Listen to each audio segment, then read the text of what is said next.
All right, howdy folks.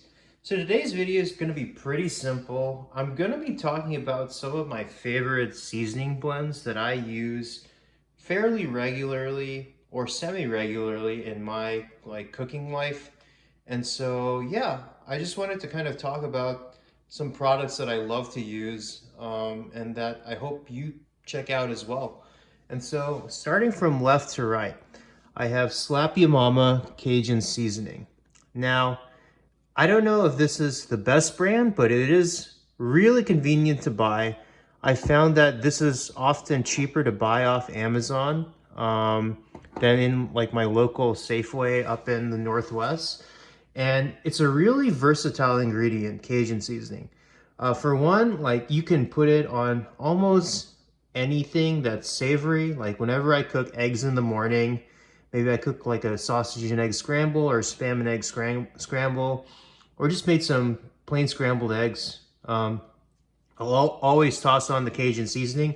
It adds a nice kick, a little touch of garlic and salt to the mix, and it adds a little heat if you like things hot. So Cajun's really good. It's good on any proteins you may cook. I can think of like, let's say, if you're making Cajun food, of course, like if you're making gumbo, crawfish etouffee, it works very well. Even if you're making like grilled meats, although Cajun seasoning's great. I recently cooked a roast beef, I guess if you saw my previous content, where I kind of used some Cajun seasoning in the crust. And so I would highly recommend getting some Cajun seasoning for your pantry. It adds a nice kick and nice flair to most savory foods. And yeah, that's Cajun seasoning. The next spice blend is this Badia, which I actually discovered over the COVID pandemic. It's called a complete seasoning, and it has a bunch of different things inside. I think it has granulated onion and garlic, peppercorn, bay leaf, and probably some form of oregano is what I'm getting kind of from the notes. And it does have MSG, of course, to make things extra special. But I love the seasoning for anything Latin I cook at home. Like if I make black beans, like Cuban style black beans, this seasoning really takes up those beans. It takes the beans up a notch. Any like Cuban, Caribbean food, it adds a nice flavor to like grilled meat. I would highly recommend, yeah, using this seasoning. Even on eggs, it's is good as well. But yeah, would highly recommend this seasoning blend if you want some Latin flair in your food. The next seasoning blend that I have is this Montreal steak seasoning. Now I think Montreal has been popular, like I think perennially popular. It's probably popular like maybe more than 10 years ago and less so now. I don't really hear about folks talking about Montreal seasoning on food blogs or things of that sort. It's not a trendy seasoning blend, but it is a good and timeless seasoning blend. Interesting story about Montreal steak seasoning.